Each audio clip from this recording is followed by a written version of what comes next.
युग और मन्नत की कहानी एपिसोड 143। काव्या बगैर किसी से बातें किए सीधे अपने कमरे में जाने लगी। जो देख मन्नत और मीरा जी ने दोनों उसे रोक लिया। काव्या के चेहरे पर परेशानी साफ साफ दिखाई दे रहा था। जो देख मन्नत परेशान होते हुए बोली, काव्या क्या बात है? मोनिका बैग लेकर कहाँ गई? कुछ लड़ाई झगड़ा हुआ है क्या? काव्या भी समझ रही थी कि अगर वह कुछ बोली तो घर वाले खामखा परेशान हो जाएंगे और अभी ये सिचुएशन सबको सच बताने जैसा नहीं है और वह खुद बता भी नहीं सकती क्योंकि उसने राहुल को बताने की ट्राई की तो राहुल खुद नाराज़ होकर चला गया। तो वह अपने घर वालों को कैसे बता सकती है और यह बात अगर राहुल को पता चला तो उसे बुरा लग जाएगा कि उसने उसकी बहन के बारे में सभी को गलत मैसेज दे रही है। यही सोच काव्या बात बनाते हुए बोली, भाभी और माँ, कोई परेशानी वाली बात नहीं है, बल्कि मोनिका को कहीं बाहर जाना था इसलिए वह अर्जेंट में गई। बाकी कुछ बात नहीं है, आप लोग बेफिक्र रहिए। काव्या जिस तरह से बोल रही थी घर वालों ने यकीन भी कर लिया कि वह सही कह रही है। मीरा जी ने उसे नाश्ता करने के लिए कही क्योंकि काव्या ने अभी तक ब्रेकफास्ट नहीं की थी। पर काव्या मना करते हुए बोली, मॉम अभी मेरा मन नहीं है ब्रेकफास्ट करने का, मैं बाद में खा लूँगी। इतना बोल काव्या जाने को हुई कि मन्नत ने उसका हाथ पकड़ ली और बोली, ऐसे कैसे तुम्हारा मन नहीं है और बगैर ब्रेकफास्ट के तुम यहाँ से हिल नहीं सकती हो। चलो पहले जल्दी से खाओ। मन्नत बहुत जिद करने लगी तो काव्या मन्नत के साथ जाकर डाइनिंग टेबल पर बैठ गई और बेमन से वह थोड़ा सा ब्रेकफास्ट करने लगी। दादी भी देख सकती थी कि काव्या परेशान है। हर कोई उससे पूछ रहा था बात क्या है, पर काव्या कुछ बोली नहीं। मन्नत मन ही मन खुद से कहने लगी, जिस तरह राहुल भाई घर से बाहर गए और उनके पीछे काव्या भागी और मोनिका का बैग लेकर जाना, जरूर इन तीनों में झगड़ा हुआ है, वरना राहुल भाई को तो मैंने कभी भी इतने गुस्से में नहीं देखी जिस तरह वह आज गए। क्या बात हो सकता है? थोड़ी देर के बाद काव्या अपने कमरे में आई और इमोशनल होकर बैठ गई। उसी के पीछे पीछे मन्नत भी उसके कमरे में आई। मन्नत काव्या के बगल में जाकर बैठी तो काव्या अपनी नज़र उठाकर उसे नहीं देख रही थी क्योंकि सच में वह दिल से बहुत दुखी थी। मन्नत उसके हाथ पे हाथ रख प्यार से बोली, मेरी प्यारी काव्या, मुझसे क्या झूठ बोल रही हो? चलो अब सच सच बता दो, क्या बात है? देखो मैं माँ के सामने नहीं पूछी क्योंकि मैं नहीं चाहती थी कि वह टेंशन ले या वह भी तुमसे पूछने के लिए जिद करे, इसलिए मैंने उस वक्त कोई भी बात नहीं निकाली और ब्रेकफास्ट करने के लिए कही ताकि उनके दिमाग में जो बात आ रहा है वह ना आए। क्या तुम मुझे नहीं बताओगी? काव्या बगैर मन्नत के तरफ देखे ही बोली, भाभी अभी फ़िलहाल मैं कुछ नहीं कह सकती हूँ, मुझे अकेला रहने दीजिए, मैं बाद में आपसे बात करूँगी। काव्या परेशान हो और मन्नत वहाँ से चली जाए, ऐसा हो ही नहीं सकता। अब तो वह और भी परेशान हो गई क्योंकि काव्या हमेशा हंसती खेलती इस घर में रहती है, पर आज वह इतनी परेशान है कि नज़र तक उठा नहीं पा रही। मन्नत तुरंत उसका हाथ पकड़ी और बोली, नहीं काव्या, मैं तुम्हें अकेला छोड़कर बिल्कुल भी नहीं जाऊंगी। जो तुम्हारी परेशानी है वह मेरी परेशानी है। जब से मैं इस घर में आई हूँ और तुमसे मिली तब से तुम मुझे दोस्त और अपनी बहन का दर्जा दी हो और मुझे अपनी भाभी मानती हो। 3 रिश्ते जुड़े हैं मेरा तुम्हारे साथ। क्या एक भी रिश्ता किसी काम का नहीं जो मैं तुम्हारी मदद ना कर सकूं? चलो दोस्त के नाते ही सही, तुम मुझे बताओ तुम्हें क्या परेशानी है? मन्नत का इतना कहना कि अब काव्या धीरे धीरे रोने लगी। उसकी आंख में अब आंसू आ गए जो धीरे धीरे गालों पर बहने लगे। यह देख मन्नत को कंफर्म हो गया कि बात कोई बहुत बड़ी है, इसलिए काव्या जल्दी बता नहीं रही। मन्नत ने उसका चेहरा पकड़ अपने तरफ की और उसके आंसू को साफ करते हुए बोली, काव्या, अब अच्छे बच्चे की तरह तुम मुझे सब कुछ सच सच बताओ, नहीं तो मैं नाराज़ हो जाऊंगी ना। तुम कितना भी मुझे मनाओगी तो मैं मानने वाली नहीं हूँ। मन्नत का इतना कहना कि काव्या और ज़ोर ज़ोर से रोने लगी। उसको इतना रोता देख मन्नत ने उसे अपने गले लगा ली। 5 मिनट तक ऐसे ही काव्या बहुत ज़ोर ज़ोर से रोती रही। तो वहीं मन्नत उसकी पीठ को सहलाते जा रही थी और उसने प्यार से उसे चुप करवाया। वैसे तो काव्या चुप नहीं हुई, पर रोते रोते वह अब बोलना स्टार्ट की। मन्नत भाभी, पता है आपको, पहले तुम बताओ फिर मुझे पता चलेगा ना।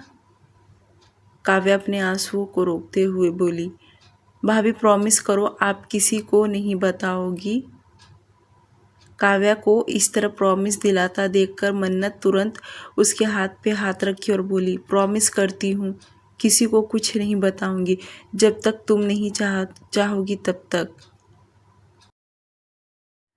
काव्या बोली, भाभी मोनिका आपके बच्चे को मारना चाहती थी।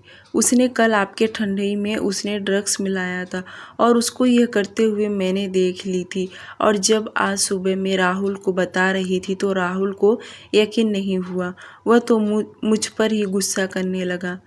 काव्या का इतना कहना कि मन्नत के आंखें चौड़ी हो गई। वह भी एकदम से डर गई कि काव्या क्या कह रही है।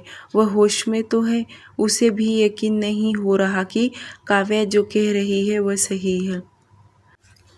वह भी बात को नकारते हुए बोली, काव्या तुम क्या कह रही हो? मुझे भी तुम्हारी बातों पर यकीन नहीं हो रहा, बिल्कुल भी नहीं कि मोनिका ऐसा करेगी। मन्नत भी उस पर यकीन नहीं कर रही, जो देख काव्या फिर से इमोशनल हो गई और बोली, मैं कह रही हूँ ना, मेरी बातों पर कोई यकीन नहीं कर रहा, आप भी नहीं कर रही हो। पर भाभी मैं सच कह रही हूँ, मैंने अपनी आँखों से मोनिका को आपके ठंडई में ड्रग्स मिलाते हुए देखी। यहाँ तक कि उसकी और मेरी इस बात पर बहस भी हुआ और वह खुद एग्री हो रही है कि वह आपके बच्चे को मारना चाहती है। उसका कहना है कि वह युग भाई को पसंद करती है और आपने युग भाई को उससे छीन लिया, इसलिए वह ऐसा कर रही है।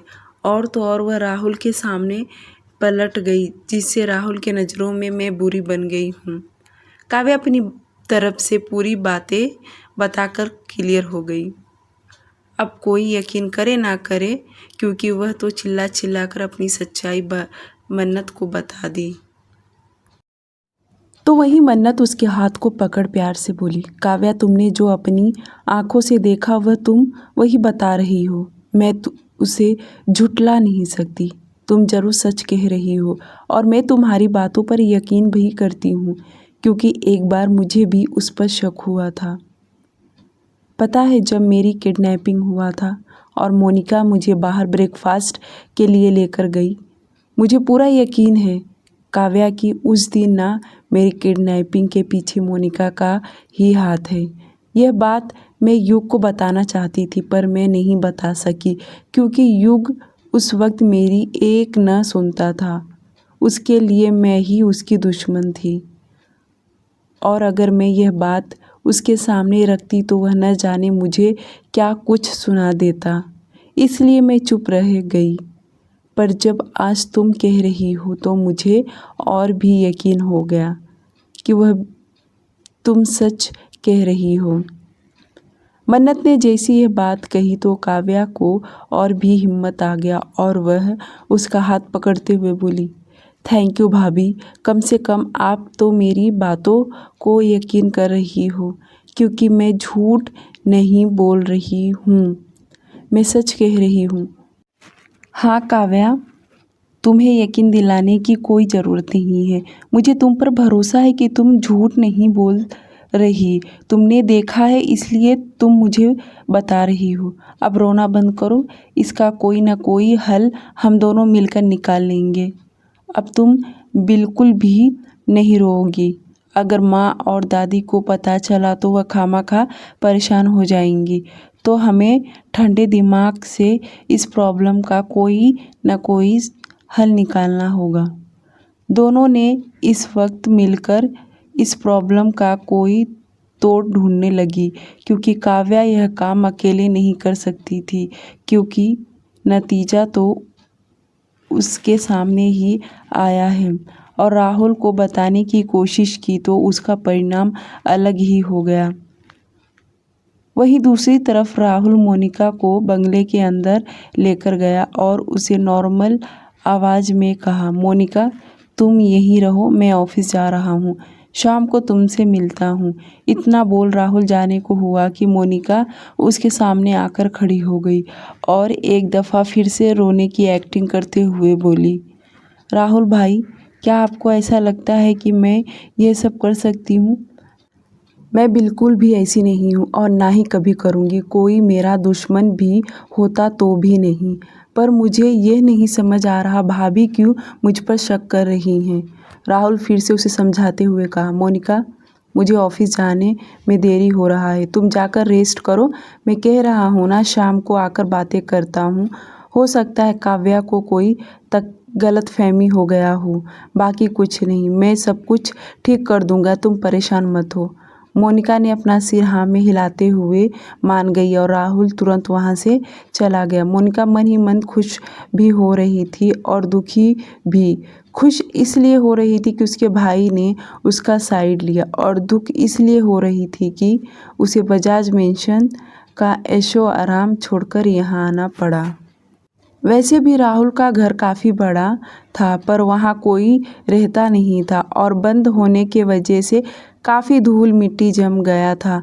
राहुल कार में आकर बैठा और स्टीयरिंग व्हील पर अपने दोनों हाथ रख आंखें बंद कर लिया और बहुत गहरी सोच में सोचने लगा। करीब 5 मिनट तक वह यूं ही सोचता रहा।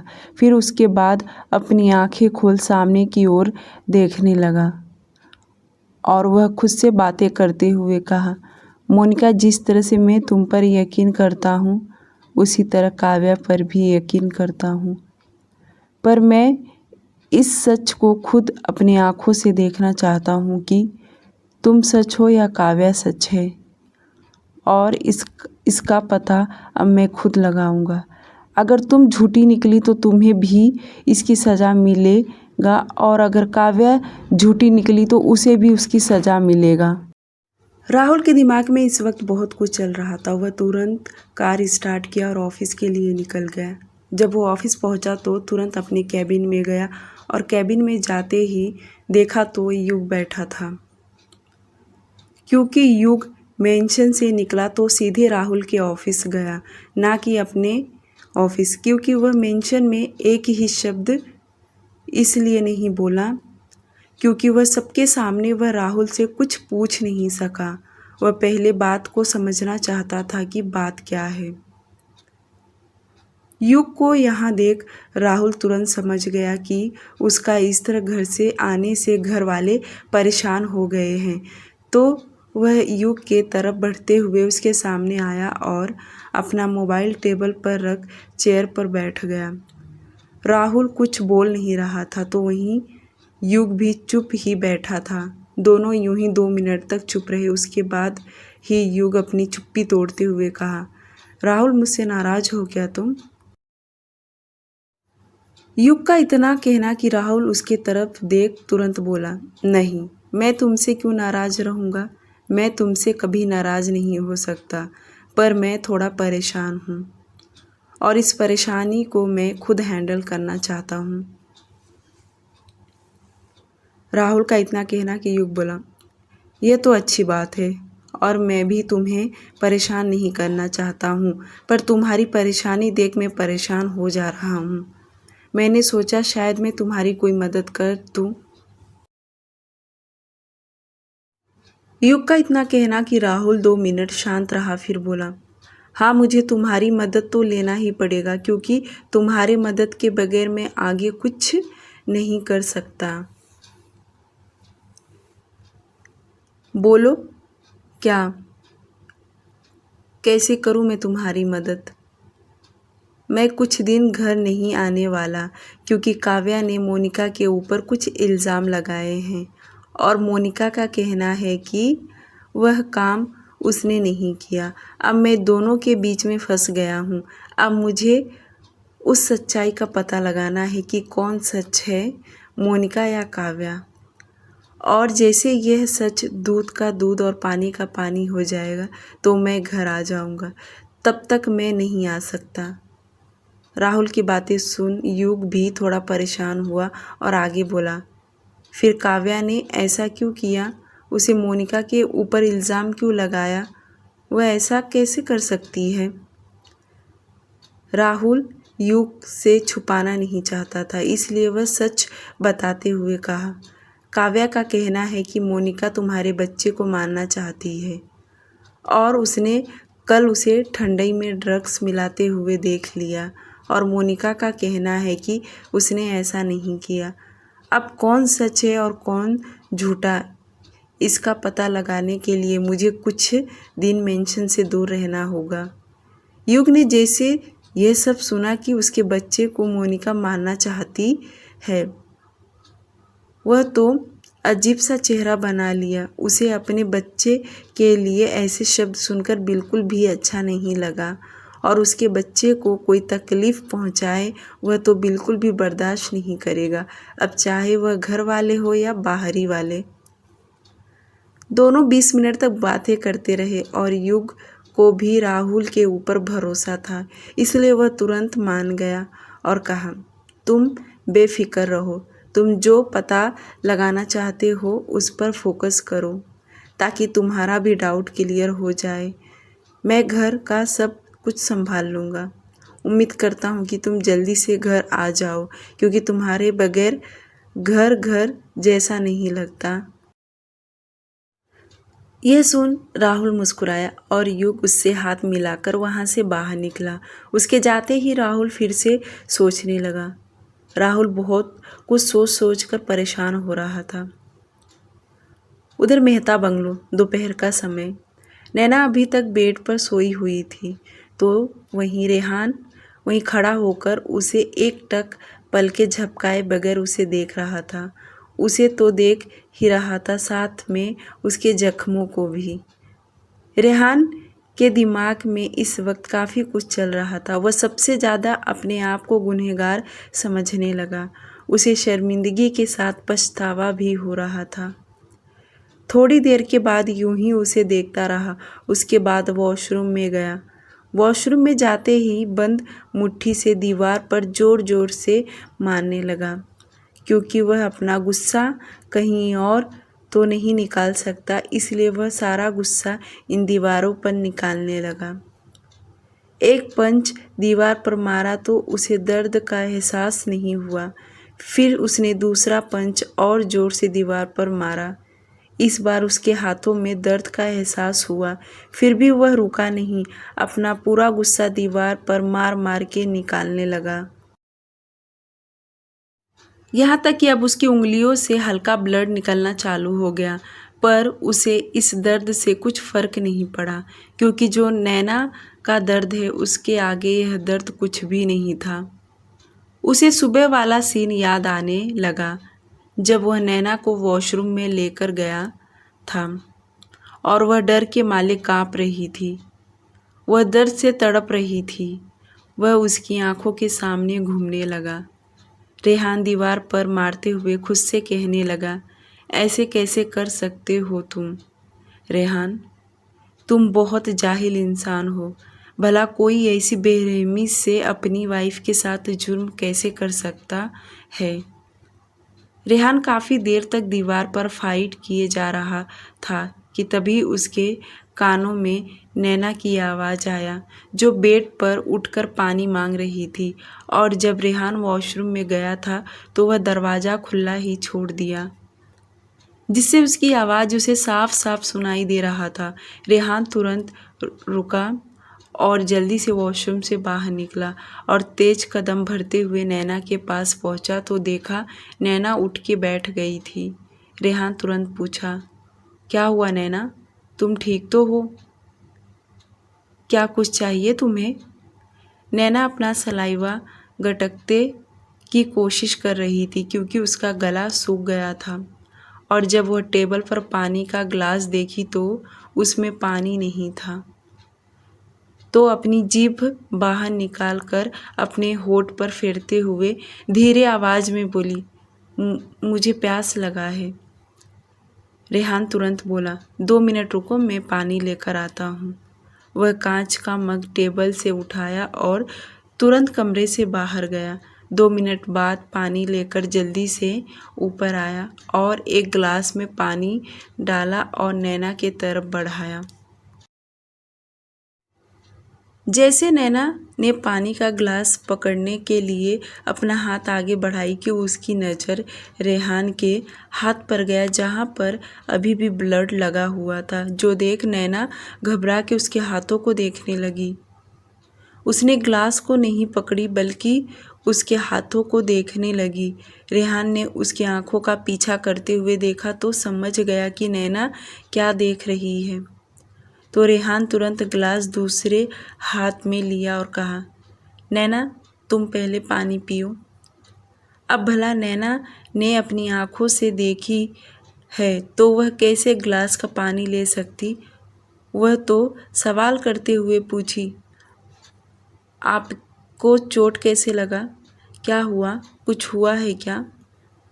नैना रेहान से नाराज़ थी पर उसके दर्द को देखकर वह इग्नोर तो नहीं कर सकती। वह अपनी नाराज़गी साइड में रख तुरंत उसकी फिक्र जताने लगी। रेहान भी तुरंत बात बनाते हुए कहा, वह मैं वॉशरूम में जब गया ना तब मुझे चक्कर आ गया और मैं गिरा तो यह लग गया। यह सुन नैना बोली, आपको चक्कर कैसे आ गया? क्या हुआ आपकी तबीयत को? आप ठीक नहीं लग रहे हैं। जब डॉक्टर आए थे तो आपने दवा क्यों नहीं लिया? उन्हें क्यों नहीं बताया आपने? उन्हें एक बार वापस बुला लीजिए ना। नैना एक ही सांस में इतने सारे शब्द बोल गई और वहीं रेहान की फिक्र ही जता रही थी, जो देख रेहान को मन ही मन अच्छा लगा कि नैना नाराज़गी में भी उसकी कितनी फिक्र करती है। रेहान बोला, नैना यह कोई ज़्यादा चोट नहीं है, देखना शाम तक ठीक हो जाएगा। तुम पहले पानी पी लो। नैना कुछ बोलने के लिए अपने होठ हिलाए कि रेहान आंख दिखाते हुए कहा, पहले पानी पी लो, तुम्हें ठीक तरह से बोलने भी नहीं आ रहा है और जब तुम बोलने लगती हो ना तो रुकती भी नहीं हो। यह सुन नैना कुछ बोली नहीं बल्कि उसके हाथ से गिलास का पानी ले जल्दी जल्दी पीने लगी। सच में उसका गला सूख गया था और उसने भरा हुआ पूरा गिलास का पानी एक ही सांस में पी गई। और चाहिए पानी? रेहान पूछा। नैना ने अपना सिर हाँ में हिला दी। रेहान ने वापस एक गिलास उसे पानी भर के दिया। इस बार नैना रुक रुक कर पूरा पानी पी गई, जो देख रेहान जानबूझकर उसे हंसाने के लिए पूछा, कितने दिन की प्यासी थी तुम? रेहान की इतनी नॉर्मल आवाज़ सुनकर नैना अपनी नज़रें नीचे झुका ली। वह कुछ बोली नहीं तो वहीं रेहान भी कुछ बोला नहीं बल्कि अपने हाथ पर लगे हुए चोट को देखने लगा। तो नैना नज़र उठाकर उसके तरफ देखी और बोली, वहाँ पर फर्स्ट एड बॉक्स है, उसमें दवा है, लगा लीजिए। रेहान को कुछ सूझा और वह उठ गया, जाकर बॉक्स लेकर आया। नैना के पास आया। वह मन में सोचने लगा, क्यों ना नैना को कहे लगाने के लिए, ताकि वह उसे दवाई लगाएगी तो ज़रूर उसकी नाराज़गी दूर हो जाएगा।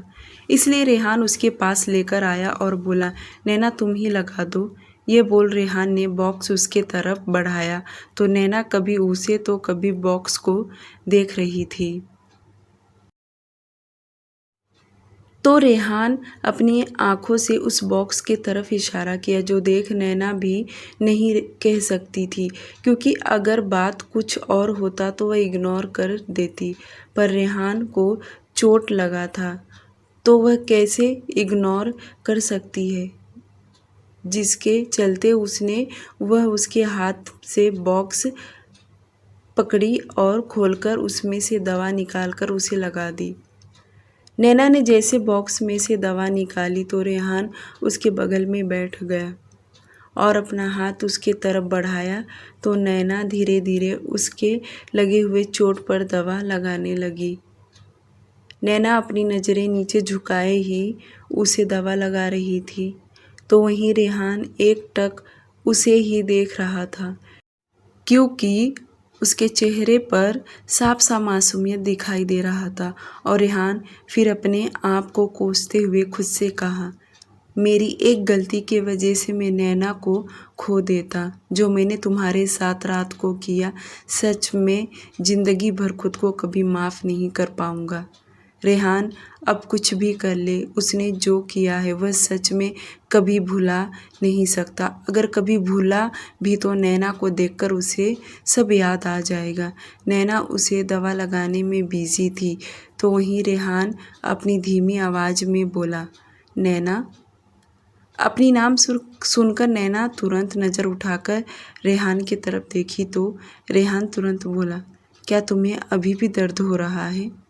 रेहान के मुंह से फिर से दर्द का शब्द सुनकर नैना जो उसकी उंगलियों पर मलहम लगा रही थी वह तुरंत रुक गई और अपनी नज़रें झुका लिए, क्योंकि वह क्या ही उसे बताएगी कि उसे कहाँ कहाँ दर्द हो रहा है। उसको खामोश देख रेहान फिर से बोला, नैना सच कहूँ मुझे तुम्हारे सामने पहली बार इतनी शर्मिंदगी महसूस कर रहा हूँ। प्लीज़, मैं माफ़ी के लायक नहीं हूँ, यह मैं भी जानता हूँ, पर तुम एक बार सोचो, अगर मैं होश में होता तो क्या मैं तुम्हारे साथ ऐसा करता? कभी नहीं करता। कभी तुम्हें इतना हर्ट नहीं कर सकता हूँ। प्लीज़ मेरा यकीन करो। नैना, तुम्हारी खामोशी से मुझे घुटन महसूस हो रहा है। तुम प्लीज़ मेरे साथ बातें करो। तुम मुझे देखकर नज़रें नीचे कर रही हो ना, तो मैं एक मुजरिम लग रहा हूँ। ऐसा लग रहा है कहाँ चला जाऊँ कि तुम मुझे देख ना सको, तुम्हारी नज़रों से बच पाऊँ। प्लीज़ नैना, मेरी तरफ देखो। प्लीज़ मुझे समझने की कोशिश करो। नैना कुछ भी बोल नहीं रही थी, वह खामोश बैठी थी कि उतने में फिर से दरवाज़ा खटखटाने का आवाज़ आया।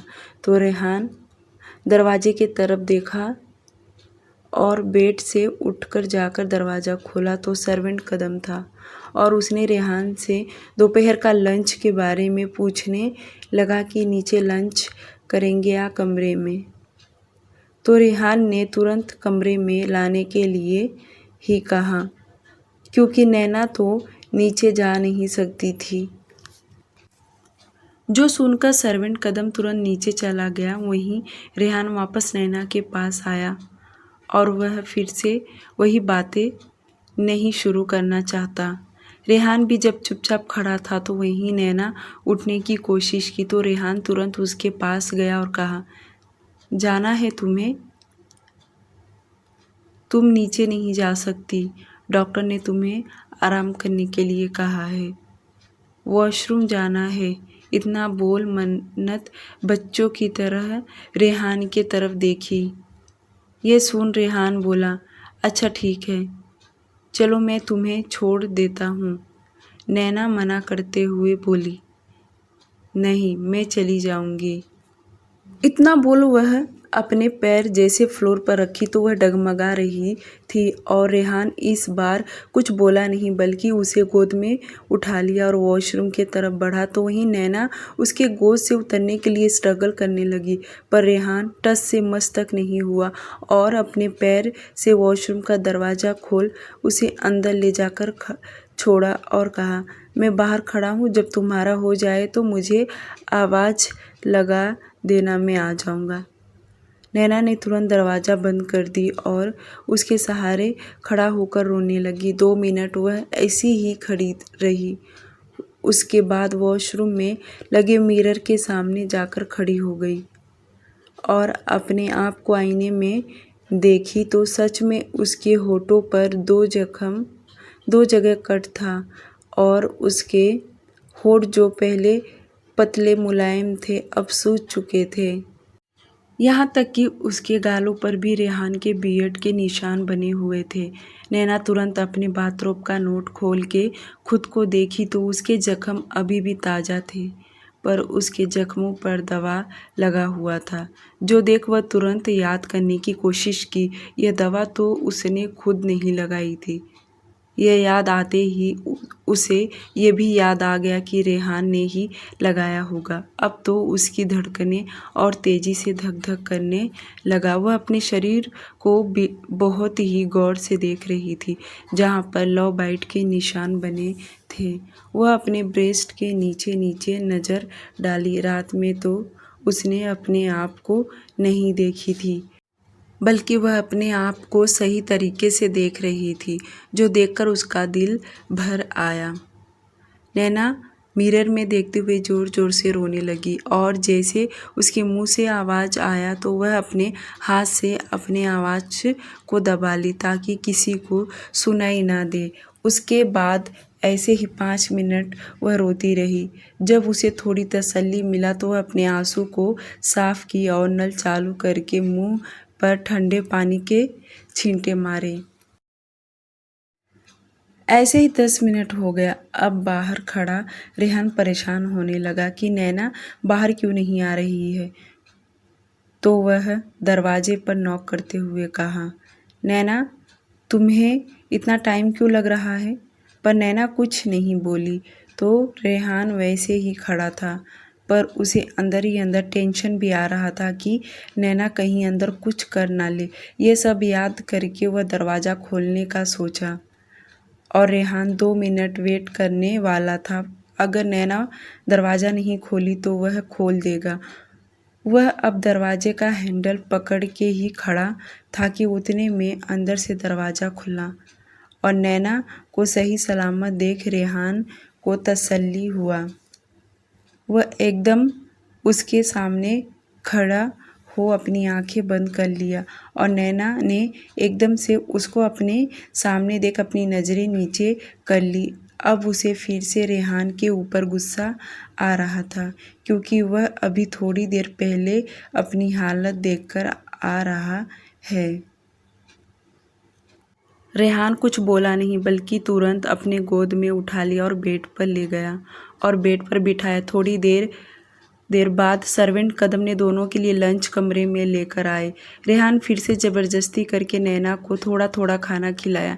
नैना मना तो कर रही थी, पर रेहान उसकी एक न सुना। खुद भी खाना खाया और उसे भी खिलाया। खाना खाने के बाद उसे मेडिसिन्स दिया। थोड़ी देर बाद ही सही नैना वापस सो गई।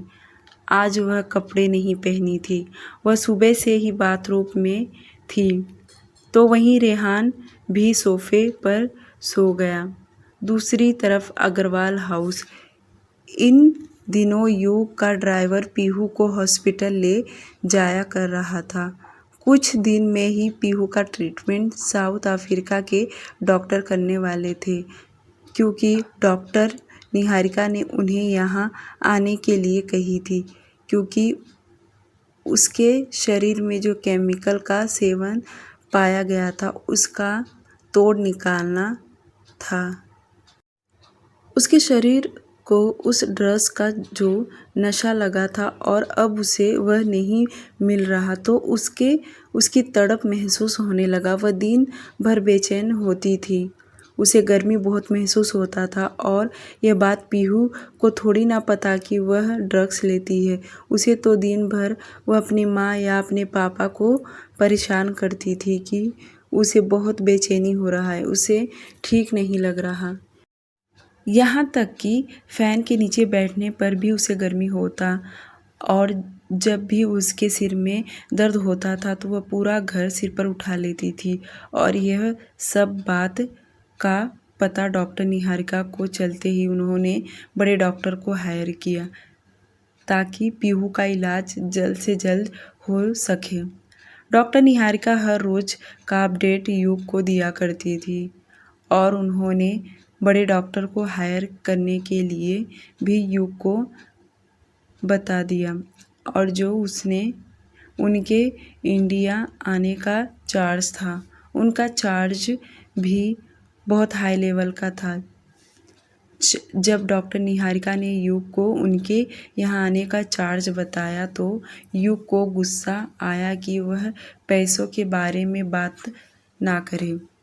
कोई भी डॉक्टर हो, सिर्फ पेशेंट को ठीक करने की जिम्मेदारी ले। पैसा तो उसके चार्ज से भी ज़्यादा मिल जाएगा, पर पेशेंट ठीक होना चाहिए।